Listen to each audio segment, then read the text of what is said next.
WhatsApp guys, आज की video में हम देखने वाले हैं तिरुपति बालाजी मंदिर के खुलासे ने हिला दी विदेशी कंपनियों की नींव। तिरुपति बालाजी टेम्पल मिरेकल, तो क्या है, क्या कुछ पता लगा, क्या मिरेकल हुआ है और कैसे रातों रात कंपनियों की नींव उड़ चुकी है। तो देखते हैं क्या है वीडियो के अंदर। और चैनल पर नहीं हो तो please subscribe. Knowledge TV Hindi channel से वीडियो है, ओरिजिनल वीडियो का लिंक मिल जाएगा आपको डिस्क्रिप्शन। ऐसी वीडियोस आप उनके चैनल पे देख सकते हो। 1 2 3 एंड लेट्स गो। घमंड तोड़ दिया इस मंदिर ने दुनिया भर की विदेशी कंपनियों का। विदेशी कंपनी नेस्ले की भारतीय इकाई की मार्केट कैप 1,96,000 करोड़ रुपए। Oil and natural gas corporation यानी ओएनजीसी की मार्केट कैपिटल 1,76,000 करोड़। एनटीपीसी की मार्केट कैपिटल 1,67,000 करोड़ रुपए। कोल इंडिया लिमिटेड की मार्केट कैपिटल 1,56,000 करोड़ रुपए। महिंद्रा एंड महिंद्रा की मार्केट कैपिटल 1,53,000 करोड़ रुपए। गिनते जाइए दोस्तों, चाहे कितना भी गिनते जाइए, लेकिन किसी भी बड़ी से बड़ी देसी या विदेशी कंपनी की फिलहाल की मार्केट कैपिटल इतनी ज्यादा नहीं मिलेगी जितनी इस अकेले मंदिर की कुल संपत्ति आज बैंकों में जमा है। इन कंपनियों के अलावा भी भारत की बेस्ट ब्लू चिप कंपनियां, यानी ऐसी कंपनियां जो लंबे समय से फाइनेंशियली स्टेबल है, जिनके प्रोडक्ट्स और सर्विसेज वाइडली एक्सेप्ट किए जाते हैं, जो अभी लंबे समय तक फाइनेंशियली स्टेबल ही रहने वाली है, उनकी भारतीय इकाइयों की मार्केट कैपिटल भी इस अकेले मंदिर की कुल संपत्ति से बहुत पीछे है। लोग इस मंदिर पर इतनी श्रद्धा रखते हैं, इतनी आस्था रखते हैं, लोग इस मंदिर के ऊपर इतनी आस्था है कि यहाँ लाखों का चढ़ावा चढ़ाते हैं। केवल लोगों द्वारा चढ़ाए गए बाल ही यहाँ लाखों की कीमत में बिक जाते हैं। मंदिर के सालाना खर्च को हटाकर भी बहुत संपत्ति बच जाती है। अमीर पैसे वाले लोग तो यहाँ जमीन और जायदाद तक दान में दे देते हैं। दुनिया भर की विदेशी कंपनियों का घमंड चकनाचूर कर दिया है इस मंदिर की कमाई ने। और भगवान की दिन रात सेवा में लगे हुए पुजारियों की ईमानदारी तो देखिए दोस्तों। उन्होंने 5 नवंबर को इस मंदिर की पूरी संपत्ति का सारा चिट्ठा खोलकर सबके सामने रख दिया। क्या आप जानना नहीं चाहेंगे कौन सा है ये मंदिर जिसे भक्तों ने इतना अमीर बना दिया? कितनी है इस मंदिर की कुल संपत्ति?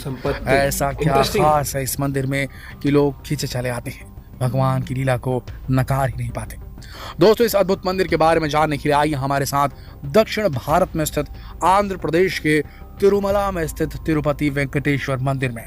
यही वो मंदिर है जिसकी संपत्ति ने बड़े बड़े व्यापारियों को चौंका दिया है। दोस्तों, 5 नवंबर को तिरुमला तिरुपति देवस्थानम यानी टीटीडी ने एक श्वेत पत्र जारी किया। श्वेत पत्र एक ऑफिशियली रिटन डॉक्यूमेंट होता है जिसमें किसी मंदिर या संस्था से जुड़ी सभी प्रकार की जानकारियों को इंक्लूड किया जाता है, मेंशन किया जाता है। और टीटीडी एक इंडिपेंडेंट ट्रस्ट है जो तिरुपति वेंकटेश्वर मंदिर का प्रबंधन करता है, उसका संचालन करता है, उसके फाइनेंसेस की देखरेख करता है। इस श्वेत पत्र में टीटीडी ने मंदिर की कुल संपत्ति के बारे में बताया है।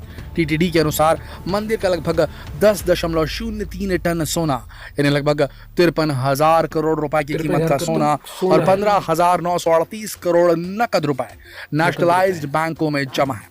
और पूरे देश में मंदिर के नाम 960 संपत्ति। इस सोने, नकद राशि और परिसंपत्तियों को मिलाकर मंदिर की कुल संपत्ति 2.5 लाख करोड़ रुपए। इस सुनने के बाद पूरी दुनिया में हलचल मच गई है। पूरे देश में मंदिर की संपत्ति की चर्चा है। दोस्तों, केवल बैंकों में जमा संपत्ति है। इसके अलावा मंदिर की मूर्तियों में और मंदिर परिसर में जो सोना जड़ा है उसकी कीमत अलग से। साथ ही मंदिर की समृद्धि रुकने का तो कोई सवाल ही पैदा नहीं होता। आए दिन लोग यहाँ सोने, चांदी और कीमती पत्थरों का चढ़ावा चढ़ाते हैं, संपत्तियां मंदिर को दान में देते हैं। मंदिर में कई कीमती पत्थर भी जड़े हुए हैं। आंध्र प्रदेश के चित्तूर जिले में स्थापित इस मंदिर में हर साल लाखों श्रद्धालु आते हैं। लेकिन ऐसा भी क्या है इस मंदिर में कि यहाँ आने के बाद भक्त अपनी भक्ति को रोक नहीं पाते हैं। इस मंदिर को तिरुपति बालाजी के नाम से भी जाना जाता है। बताया जाता है कि यहाँ भगवान विष्णु ने अपने वेंकटेश्वर स्वामी के अवतार में तिरुमला के पास पुष्करणी नामक तालाब के किनारे निवास किया था। मान्यता है कि भगवान विष्णु और मां लक्ष्मी आज भी तिरुमला की पहाड़ियों में अपने सजीव रूप में विराजमान है। कहते हैं कि जब भी इस मंदिर में स्थापित भगवान की मूर्ति की आरती की जाती है तो ये मूर्ति आश्चर्यजनक रूप से मुस्कुराने लगती है। दोस्तों, ऐसी मूर्ति दुनिया में दूसरी कोई नहीं है। इसी भगवान विष्णु की मूर्ति में मां लक्ष्मी की मूर्ति भी समाहित है। ये मूर्ति कहाँ से आई, किसने ये अनोखी मूर्ति बनाई, ये बात किसी को मालूम नहीं। कहते हैं कि ये मूर्ति किसी को समुद्र से प्राप्त हुई होगी, क्योंकि इस मूर्ति में समुद्र की लहरों की आवाज सुनाई देती है। अच्छा। मूर्ति पर कान लगाकर सुनने पर यह आवाज आती है। दोस्तों, ये मंदिर किसने बनवाया इसके बारे में भी कोई निश्चित जानकारी नहीं मिलती, लेकिन ऐसा माना जाता है कि विजयनगर के राजाओं ने इस मंदिर का वैभव बढ़ाने के लिए जब जब इस मंदिर में दान किया, तब तब उनके राज्य के वैभव में बढ़ोतरी होती गई। तब से यह मंदिर इसी बात के लिए प्रसिद्ध हो गया कि स्वामी वेंकटेश्वर धन के देवता हैं। जो भी यहाँ चढ़ावा चढ़ाता है उसके धन में कई गुना वृद्धि हो जाती है। दोस्तों, जैसा कि हमने बताया कि इस मूर्ति में माँ लक्ष्मी भी समाहित है, तो उस मूर्ति का श्रृंगार भी इस बात को ध्यान में रखकर ही किया जाता है। इस मूर्ति को स्त्री और पुरुष दोनों के वस्त्र पहनाए जाते हैं। मूर्ति को नीचे धोती पहनाई जाती है और ऊपर साड़ी पहनाई जाती है। यहाँ की मूर्ति की एक खास बात और भी है। कहते हैं कि इस मूर्ति पर जो बाल हैं वो असली हैं, वो कभी उलझते नहीं हैं, हमेशा मुलायम रहते हैं और इनके सजीव होने का एहसास होता है। दोस्तों, मूर्ति अपने भक्तों को बड़े चमत्कार दिखाती है, जिस कारण इसे सजीव माना जाता है। जब मूर्ति को गर्भगृह के बाहर से देखते हैं तो मूर्ति गर्भगृह में दाईं तरफ रखी हुई नजर आती है, मगर अंदर जाने पर देखते हैं तो मूर्ति गर्भगृह के बीचों बीच स्थापित है। मंदिर में एक दिया भी है जो हमेशा जलता रहता है। उसमें कभी कोई तेल नहीं डालता, कोई उसे नहीं चलाता, फिर भी ये दिया हमेशा जलता रहता है। ये दिया कब और किसने जलाया ये भी किसी को मालूम नहीं है। दोस्तों, ये तो बात हुई मंदिर में स्थापित मूर्ति और मंदिर से जुड़े रहस्यों और चमत्कारों की, जिसकी वजह से भक्त इस मंदिर पर इतनी आस्था रखते हैं। मगर एक कथा भी इस मंदिर से जुड़ी है, जिसकी वजह से यहाँ इतना चढ़ावा चढ़ाया जाता है। कहते हैं कि एक बार माँ लक्ष्मी भगवान विष्णु से रुष्ट होकर उनके स्थान को छोड़कर चली गई थी।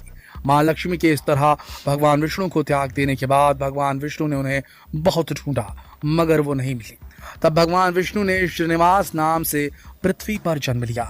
उस समय माँ लक्ष्मी भी पद्मावती के रूप में जन्मी थी। घटना चक्र में उन दोनों का विवाह हो गया, इसमें सभी देवी देवता भी शामिल हुए। लेकिन विवाह के उपलक्ष्य में लक्ष्मी जी को भेंट करने के लिए विष्णु जी ने कुबेर से धन उधार लिया था और कहा था कि कलयुग खत्म होते होते वो ये धन ब्याज समेत कुबेर को लौटा देंगे। तो इस मंदिर के बारे में यही मान्यता है कि जो भी भक्त यहाँ कुछ भी दान करता है, चढ़ावा चढ़ाता है, वो असल में केवल अपनी भक्ति का प्रदर्शन नहीं करता, बल्कि भगवान विष्णु के ऊपर कुबेर के ऋण को चुकाने में भी मदद करता है। इसलिए भगवान भी अपने भक्त को खाली हाथ नहीं जाने देते, उसकी सभी मनोकामना पूरी करते हैं और उसकी संपत्ति में वृद्धि करते हैं। इसलिए भक्त यहाँ दिल खोल कर दान करते हैं। बड़े बड़े नेता अभिनेता भी हर साल यहाँ दर्शन को आते हैं। दोस्तों, क्या आप कभी तिरुपति बालाजी गए हैं भगवान के दर्शन को? क्या आपने कभी भगवान को कुछ अर्पित किया? वैसे आप क्या कहेंगे तिरुपति बालाजी की कुल संपत्ति के बारे में? हमें कमेंट करके जरूर बताएं और जितना हो सके इस वीडियो को शेयर करें फेसबुक पर, व्हाट्सएप पर, यूट्यूब पर। कल फिर मिलते हैं। और बिल्कुल भाई, जितना हो सके इस वीडियो को शेयर करना, आप जहां पर भी देख रहे हैं। और आप लोगों में से कौन कौन गया है तिरुपति बालाजी मंदिर जरूर कमेंट करके बताना। मैं तो गया नहीं तो कि नहीं है ना, लेकिन बहुत सारी चीजें हैं, जैसे कि एक तो वो कि भाई सुना है मैंने कि बहुत मान्यता है, बड़े बड़े सेलिब्रिटीज भी जाते हैं। और एक वो बताया ना कि वो दिया जिसको ये भी नहीं, हम लोगों को ये भी नहीं पता किसने जलाया था, वो आज तक जलता रहता है खुद ही। एक वो चीज हो गई। और कुल संपत्ति 2.5 लाख करोड़ रुपए से भी ऊपर, क्योंकि बहुत चढ़ावा होता है। लोग प्रॉपर्टी भी अपनी दान करते हैं, पैसा का चढ़ावा भी करते हैं, सोना भी चढ़ाते हैं, बहुत अलग अलग तरीके से दान करते हैं। और अगर बात करी जाए बड़ी बड़ी कंपनी, नेस्ले हो गई, ऐसे ऐसे कंपनियों का मतलब उनकी 1,76,000 करोड़ इतनी है, तो इनकी संपत्ति आई तो 2.5 लाख करोड़, 960 से ऊपर तो प्रॉपर्टी है इनके नाम पे। तो ये चीज़ें लोगों का विश्वास है, तभी ये चीज़ें लोगों की मनोकामनाएं पूरी होती हैं। वही होता है ना, आप बिलीव जब करने लग जाते हो तो वो चीज़ क्या होता है कि जब आप कोई चीज़ दिल से मानते हो, शिद्दत से मानते हो, तो वो कहीं ना कहीं कनेक्शन भी बन जाता है। और वो चीज़ है। और वो जिस तरीके से पूरी स्टोरी बताई कि उनको त्याग दिया था विष्णु जी को, फिर दूसरा जन्म हुआ, फिर वहां पर उनसे पैसे लिए, एक तरह लोन एक तरीके से लिया, बोलते हैं ना कुबेर। हाँ, तो बोला एक तरह से लोन लिया, जिसको आज लोग जब ऐसे चढ़ाते हैं तो वो भी उनको उसमें कर्ज उतारने में मदद है कहीं ना कहीं। एक साइड दिखती है, फिर देखो तो बीच, बाहर से देखो तो बीच में। हाँ, और पहनावा का भी बताया ना कि नीचे से दोनों की कंबाइंड मूर्ति है। हाँ, दोनों कंबाइंड, तो नीचे से वो ऐसे धोती और ऊपर से साड़ी पहनाई जाती है, उस तरीके से बहुत मान्यता। और वो कहते हैं कि कोई कहता है कि समुद्र से मिली थी, अगर पास से जाओ तो उसकी आवाज आती है, क्या कहते हैं वो लहरों की आवाज आती है। बहुत ही अमेजिंग तरीके से वीडियो बनाई और काफी इंटरेस्टिंग, बहुत सारी चीजें पता लगी तिरुपति बालाजी मंदिर के बारे में भी। तो आपको भी कुछ अगर नया पता लगा वीडियो को कर दें लाइक, हो सके तो जितना शेयर, और फॉलो कर लें, सब्सक्राइब कर लें। मिलते हैं वीडियो के साथ। Bye bye, take care.